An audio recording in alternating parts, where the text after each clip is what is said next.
polish the car, stick the keys in the hole where the keys go, and fire up those engines cause it's time for some more of Stan's RuPaul's Drag Race Down Under. This week we're recapping the mother-tucking Snatch Game, the episode that not everyone and their nonna patiently wait for with bated gay breath. Let's quickly recap what happened in last week's episode, aka the best episode of Drag Race Down Under to air.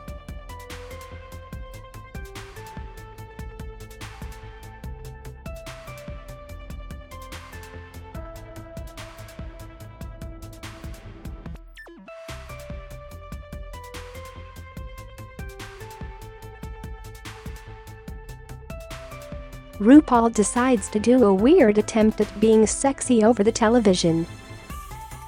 She's like, whispering, but also being oddly seductive. It was kind of uncomfortable, and also kind of hot. I'll be discussing the whole thing with my therapist.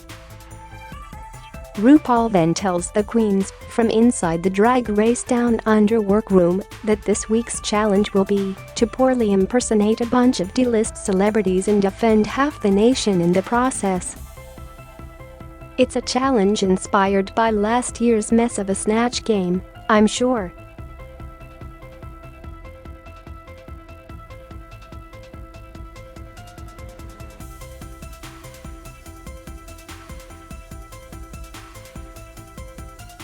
Mini Cooper gives her strangest Ellen DeGeneres impersonation and Beverly, bless her heart, gives her best impression of someone who isn't absolutely bewildered, baffled, flummoxed, and perplexed by what they just saw. Hannah Conda reveals her Liza Minnelli impersonation, and it is astonishingly good.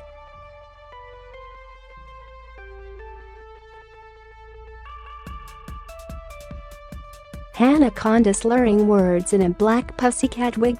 Sounds like peak comedy to me. Mini Cooper then proceeds to crack RuPaul up with her batshit Ellen DeGeneres impression.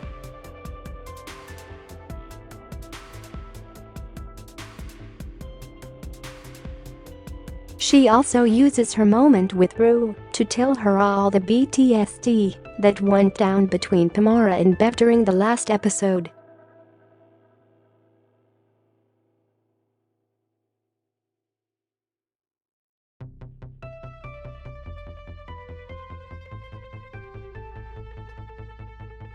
I swear Reese's hair gets redder and redder every time we see him.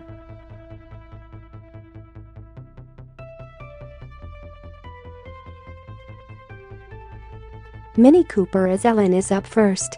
Even before Miss DeGeneres was knocked down from her fake happy tower, she wasn't exactly the funniest person in the world, so using her as a way to make RuPaul laugh is a difficult task.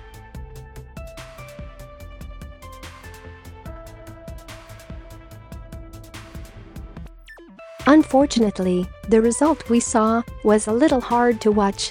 Queen Conda's name leaks was kind of a serve.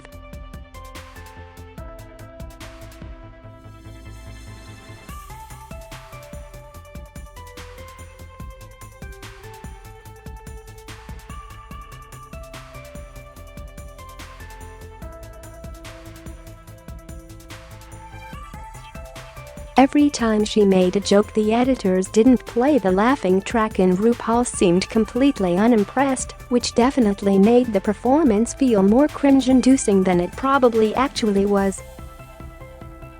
With that said, I don't think editing tricks could have saved this performance by that much.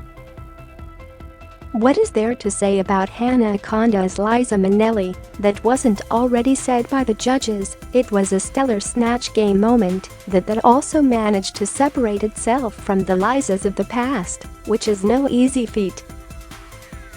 Hannah owned this entire challenge, and it was clear from the get-go that she would be winning.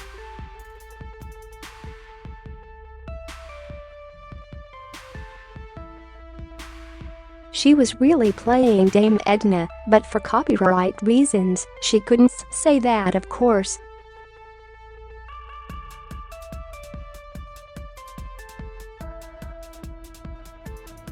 I just wish we got to see more of this performance. Uruguay's Courtney Love also devoured.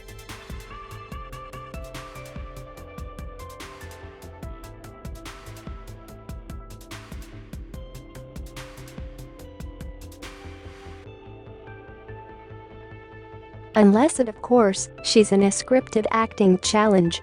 Last but least, it's Molly Poppins as Orville Peck.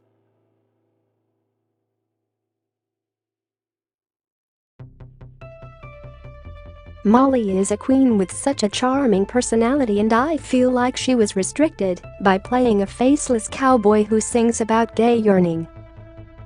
I definitely thought this performance would wind up in the bottom, but I guess we needed to see the Minnie v. Beverly drama play out on stage.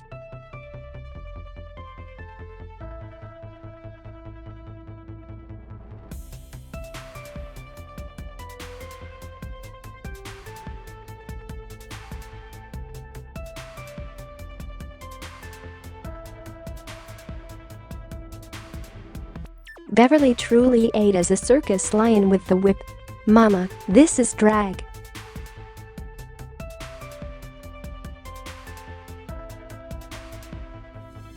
Molly's look this week had to be my favorite of the bunch.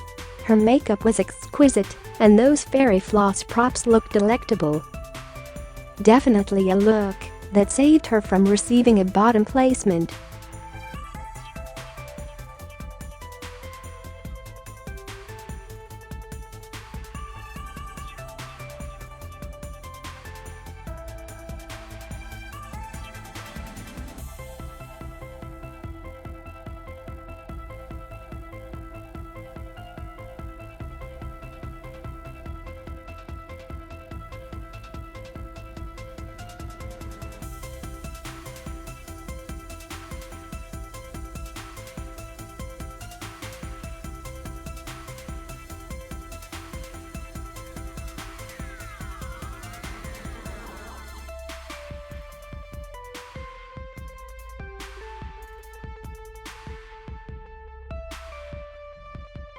Nevertheless, she'll continue being a legend outside of this competition.